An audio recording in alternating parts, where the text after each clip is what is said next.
Friends, मैं साजन और आप देख रहे हैं समाचार खबरें हिंदी टीवी न्यूज। आज मैं आपके लिए एक ऐसी खबर लाया हूं जिसके बाद आप खुशी से फूले ना समाएंगे। Any problem one solution, Faizan computers. अगर आपके पास कोई भी कंप्यूटर की प्रॉब्लम है, आपको नया कंप्यूटर चाहिए, नया लैपटॉप चाहिए, नया हार्ड डिस्क चाहिए, या आपके कंप्यूटर को रिपेयरिंग की जरूरत है, या आपके पीसी को, फर्स्ट हैंड सेकंड हैंड आपको सब मिल सकता है। जैसे कि आप नंबर देख ही सकते होगे 9769025411। अगर आपको इनसे कोई भी काम है तो आप इनसे संपर्क करें, ये आपकी मदद जरूर करेंगे। तो चलिए आज की हमारी न्यूज की तरफ बढ़ते हैं। यूनिवर्सिटी के उद्घाटन में बीजेपी का हुड़दंग, केजरीवाल का सॉलिड जवाब। चलिए देखते हैं वीडियो। आज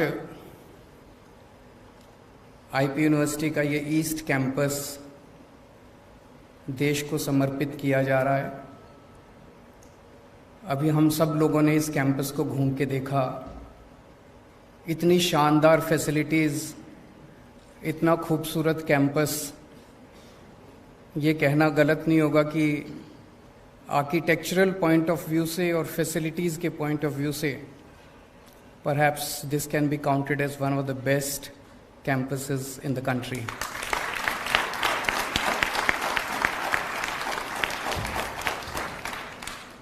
इसके लिए मैं पूरे देश को बधाई देता हूं क्योंकि पूरे देश भर से यहाँ बच्चे पढ़ने आएंगे।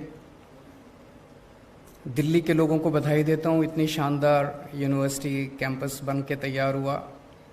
और ख़ास तौर से ईस्ट दिल्ली के लोगों को बधाई देता हूं। ईस्ट दिल्ली में इस किस्म की यूनिवर्सिटी या कैंपस नहीं था। सब लोगों को मैं बहुत बहुत बधाई देता हूं। ओपी शर्मा जी को बधाई देता हूं, उनकी विधानसभा में ये कैंपस तैयार हुआ। इस तरह की यूनिवर्सिटी जब बनती है, यहाँ पे 2500 बच्चे पढ़ेंगे लगभग, इसकी कैपेसिटी 2500 बच्चे होंगे। इस तरह की जब यूनिवर्सिटी बनती है तो आसपास की अर्थव्यवस्था को भी बहुत ज़्यादा फ़ायदा होता है। बच्चे आएंगे, रहेंगे, हॉस्टल में रहेंगे, खूब सारी आसपास दुकानें खुलेंगी, कई लोगों को रोज़गार मिलेगा। इसका जो कास्केडिंग इफेक्ट है वो बहुत ज़्यादा होता है। तो इस पर्टिकुलर विधानसभा को अर्थव्यवस्था के पॉइंट ऑफ व्यू से बहुत ज़्यादा फ़ायदा होगा। जैसे अभी मेरी कुलीग आतिशी जी ने बताया कि दिल्ली में शिक्षा के क्षेत्र में पिछले 7-8 सालों में काफ़ी ज़्यादा बदलाव आए हैं।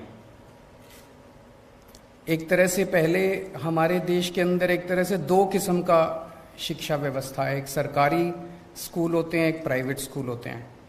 अगर आपके पास पैसा है तो आप अपने बच्चे को प्राइवेट में भेजते हो। अगर आपके पास पैसा नहीं है, गरीब हो, रिक्शा वाले हो, मजदूर हो, तो आप अपने बच्चे को मजबूरी में सरकारी स्कूलों में भेजा करते थे। सरकारी स्कूलों में पढ़ाई बहुत ख़राब होती थी। लेकिन पिछले 7-8 साल में सरकारी स्कूलों में बहुत बड़ा बदलाव आया है, जो नतीजों से भी दिखाई देता है और इंफ्रास्ट्रक्चर से भी दिखाई देता है। वो एक सेक्टर था स्कूली शिक्षा, और फिर स्कूल के बाद 12वीं के ऊपर वाली शिक्षा। तो 12वीं तक की शिक्षा में तो हमने एक तरह से दिल्ली में एक मॉडल तैयार कर दिया, एक तरह से एक सिस्टम तैयार कर दिया। भाई अब दिल्ली के सरकारी स्कूल बहुत अच्छे कर दिए, नतीजे भी 97। कोई बात नहीं, बाद में बोल लेना, हाथ जोड़ के।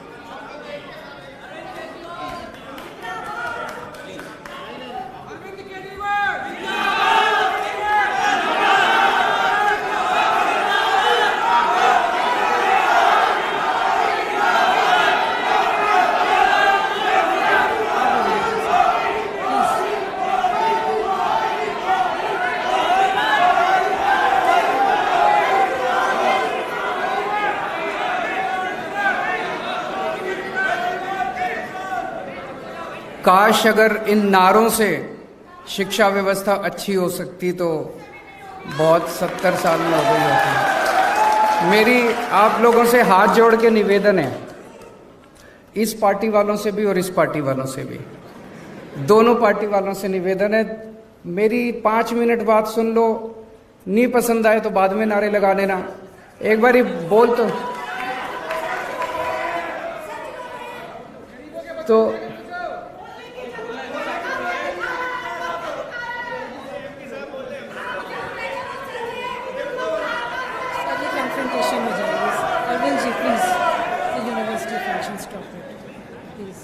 इसको अगर आप इजाजत दें मैं 5 मिनट बोल लेता हूं, और 5 मिनट में अगर आपको मेरी बात अच्छी नहीं लगे तो मेरी बात छोड़ जाना।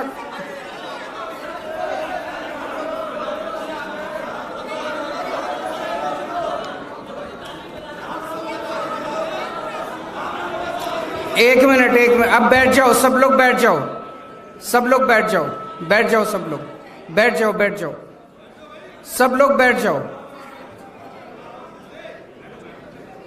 सब लोग बैठ जाओ। तो एक तरह से 12वीं तक अपने पास अब एक सिस्टम है, अगर आपके पास पैसे नहीं भी हैं तो आपको अच्छी शिक्षा मिलेगी। आप सरकारी स्कूल में भेज दो, आपके बच्चे को अच्छी शिक्षा मिलेगी। अब अपने को 12वीं के बाद की शिक्षा के ऊपर ध्यान देने की जरूरत है। दिल्ली में हर साल लगभग 2.5 लाख बच्चे 12वीं पास करते हैं। इसमें से लगभग 1.5 लाख बच्चे सरकारी स्कूलों से निकलते हैं, 1 लाख बच्चे प्राइवेट स्कूलों से निकलते हैं। जब हमने जिम्मेदारी संभाली थी 2015 में, तो उस वक्त 12वीं के बाद सारे कॉलेजेस मिला के, और डीयू का भी एक स्टेटिस्टिक्स लिया गया। डीयू में जैसे जो दिल्ली सरकार की यूनिवर्सिटीज़ हैं, उनमें तो 85% सीट जो हैं वो दिल्ली के बच्चों के लिए रिजर्व हैं, लेकिन डीयू के अंदर सीटें रिजर्व नहीं है। तो एक एस्टीमेट बनाया गया भी दिल्ली के बच्चों को कितने एडमिशन होते हैं दिल्ली यूनिवर्सिटी में, वो सारा मिला लिया जाए तो एक रफ एस्टीमेट ये है कि 2.5 लाख में से 1.1 लाख बच्चों के लिए दिल्ली में सीट अवेलेबल थी। तो एक तरह से 1.4 लाख बच्चों का डेफिसिट था। पिछले 7-8 साल के बाद अंदर ये 1.1 लाख से हम इसको 1.5 लाख तक ले जा पाए हैं।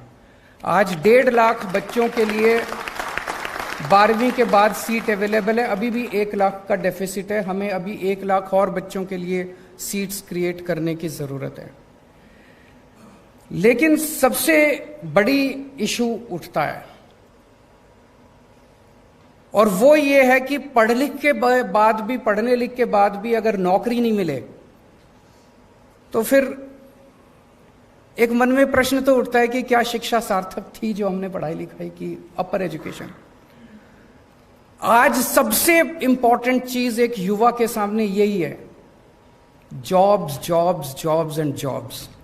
अगर जॉब्स नहीं मिलेंगे, पढ़े लिखे हाथ में डिग्री लेके घूमने से कोई फायदा नहीं है। और ये सारा सिस्टम 1830 ईस्वी में मैकॉले ने बनाया था। उसके पहले जो भी भारतीय सिस्टम था, हमारे देश में एजुकेशन का सिस्टम था, जो मैंने पढ़ा है बताते हैं बहुत अच्छा सिस्टम था। अंग्रेजों के आने के पहले गांव-गांव के अंदर स्कूल थे, जो आचार्य का सिस्टम था, चाहे राजा का बेटा हो, चाहे रंग का बेटा हो, सारे एक ही साथ स्कूल में आके रहते थे। और फिर इन्होंने सारा हमारा एजुकेशन सिस्टम तहस नहस कर दिया अंग्रेजों ने आके 1830s के अंदर मैकॉले ने सारा। और उन्होंने जो शिक्षा व्यवस्था बनाई, वो शिक्षा व्यवस्था भारत के लिए नहीं बनाई थी, वो सारी शिक्षा व्यवस्था उन लोगों ने बनाई थी क्लर्क पैदा करने के लिए, कि पढ़े लिखे क्लर्क पैदा होंगे और वो अंग्रेजों की सेवा करेंगे। अनफॉर्चुनेटली आज़ादी के बाद हमने इसमें शिक्षा व्यवस्था में मूलचूल परिवर्तन नहीं किया। आज वही शिक्षा व्यवस्था चल रही है। हम बीए करते हैं, हम बीकॉम करते हैं, हम ये डिग्री, फलानी डिग्री, बीएससी करते हैं, नौकरी नहीं मिलती। तो नौकरी नहीं मिलती, फिर डिग्री करने का क्या फायदा? अब हमें कुछ ना कुछ करके हम लोगों को ऐसी शिक्षा देनी पड़ेगी जो कि अल्टीमेटली आपको रोजगार दिलवाए। तो हमारे आज के समाचार यहीं पे खत्म होते हैं, और आपको ऐसे ही समाचार मिलते रहेंगे। तो हमारे चैनल समाज की खबर हिंदी टीवी न्यूज़ के साथ जुड़े रहें। तब तक ले जय हिंद।